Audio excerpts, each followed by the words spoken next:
Their way on through. Gina, the safety car makes its way down into pit lane as all eyes go towards the flag stand here at this point. Getting ready to go as there goes the green, and we are racing here in Road Atlanta. And talk about a good getaway there for Efren Ormaza. That is absolutely on it, but the power coming back to David Jacobs as they plunge their way coming down into turn one. It's going to be side by side, but that's going to be Ormaza going for the lead there at that point. Did he get the car slowed down? Yes, he did. I thought he might have overshot the corner.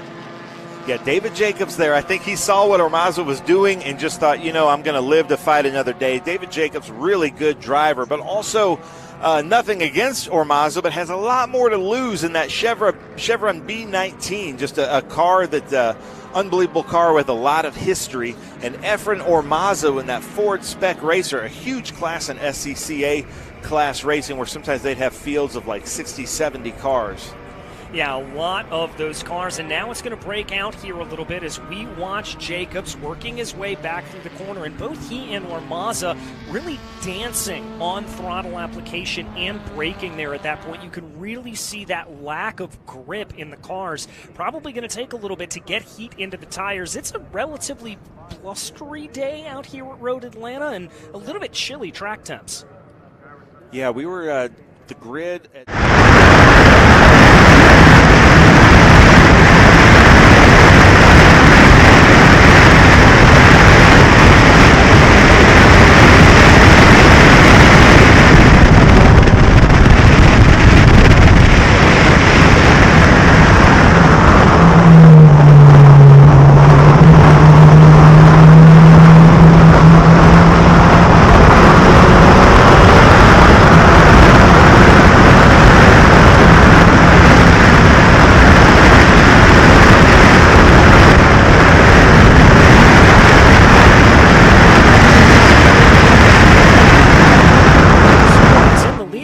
here. I think David got around him. Yeah, yes, he did. Yeah. So there, what was foretold, I guess you could say, in the qualifying session, David just kind of took his time, waited to get on by Efren Ormaza, and he got the pass done. Well done for that Chevron B19. A lot more tire on that Chevron B19, so he probably, it took him a little bit longer to hook up, and but now look for him to really make a big gap here in that beautiful kind of Can-Am 2-liter car. But Efren right behind him again. Look at that. Efren looks like Efren Ormaza might be a little bit more confident here going through the S's, and look for him to make a pass coming out of 7. Yeah, I mean, I think that's really what it was. A lot of times, if you're not as confident in the car going down through the Cube 3S's, you're going to feather that throttle a little bit more. And if you've got full confidence in the car, you can turn 6 and 7. Oh, look at that gap, though. That is just straight horsepower there for David Jacobs, being able to extend that gap over Efren Ormaza. So let's see, this might be a handling versus horsepower battle here, because if they're coming into lap traffic as they come around Mission Foods, turn 12. So here we go, lap traffic there, and they're going to hit it coming through the Cube 3S's. Yeah, they are. Ormaza's got to be very, very aggressive there to come down to the inside of turn 1. Now they're going to come up behind that World Sports Racer, that's the Toyota WSR, I believe. They're going to get on through it. That's a little bit of a sketchy proposition to make, but they make it through. And here comes Ormaza on the attack here at this point. I think you're right about this, Ben. I think this is horsepower versus handling.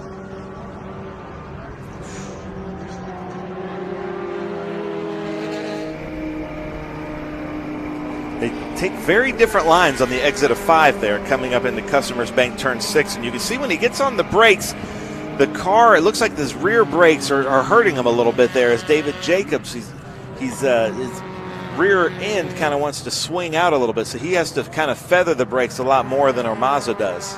Yeah, he really does. And I think it's interesting that Ormaza really takes that car all the way to the outside of turn 5, kind of what we'd consider almost more of a prototype line, using the full curbing of that. Whereas with Jacobs, he's taking it much narrower, staying off the curbs a little bit. I wonder if that's maybe just again, a comfortability thing, if Ormaza just feels better going over those ripple strips on the exit of 5. So there we are back with our leader, David Jacobs, in that Group 5 BNC Chevron B19.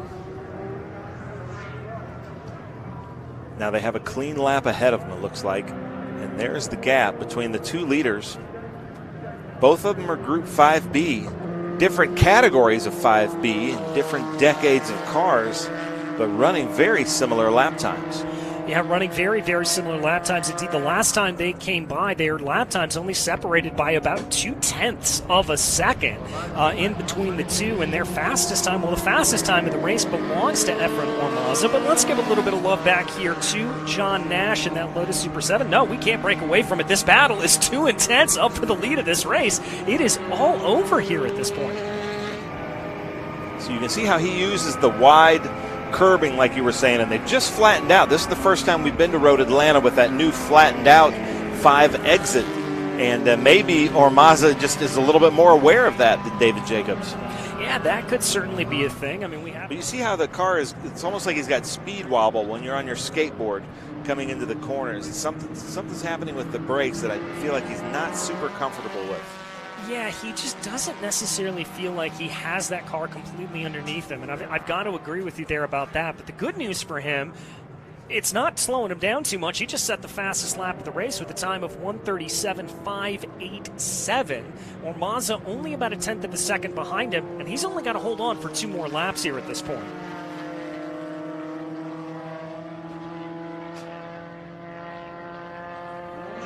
Oh, no, excuse me. They're on the white flag lap here at this point. They are on the white flag lap. White flag in the air. David Jacobs only has to hold on for 1 more.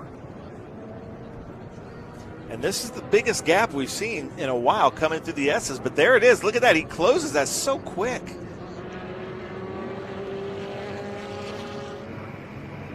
Very, very quick, Ormaza.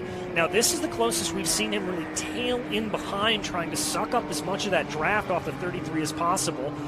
Didn't see that wiggle there out of Jacobs coming down into Customers Bank turn 6.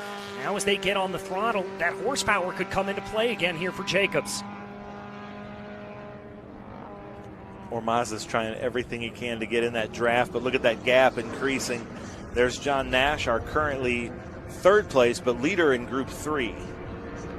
Yeah, driving a crystal perfect race here at this point, as you said, just nice and smooth through the corners here as he goes. And that's a little bit of a smoother way to do it, as you were hinting at earlier. Now, here comes your leader, David Jacobs. He got jumped at the start of the race, but he came back in flying fashion. He's going to come through turn 12, and it's going to be your pole sitter, David Jacobs, that takes victory. Stock cars, first call to the false grid for Group 10 and stock cars. See if Jacobs is able to hold on, if Ormaza will be able to reel him in. Again, it was 0.7 of a second last time by. We'll see what it is this time by. Coming through 12, and Jacobs flashes across the line and behind him. Exactly 1 second behind him. 1 second. But that was the horsepower part of the track, which favors Jacobs. This is the handling part of the track, which should favor Ormaza. If Ormaza can ever get in front of Jacobs as he going to turn 3, I believe he might be able to gap a little bit. He might be able to survive that long back stretch. But yeah, again, that is the technical part. This is actually a very entertaining battle stretch. But if he can't, Jacobs will have that horsepower advantage going from turn 7 down into turn 10, the Customers Bank turn. Well, they're working lap number 8, 3 more to go, and it is pretty fascinating to watch how Ormaza closes on Jacobs from turn 1 to about turn 5.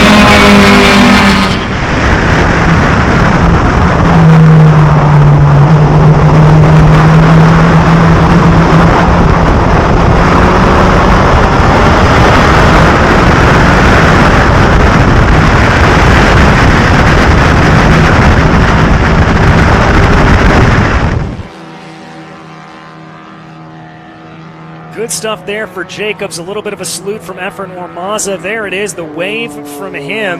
An absolutely barn burner of a race between those two. Very, very impressive stuff. And a very, very fun battle here in that Group 5 class. Makes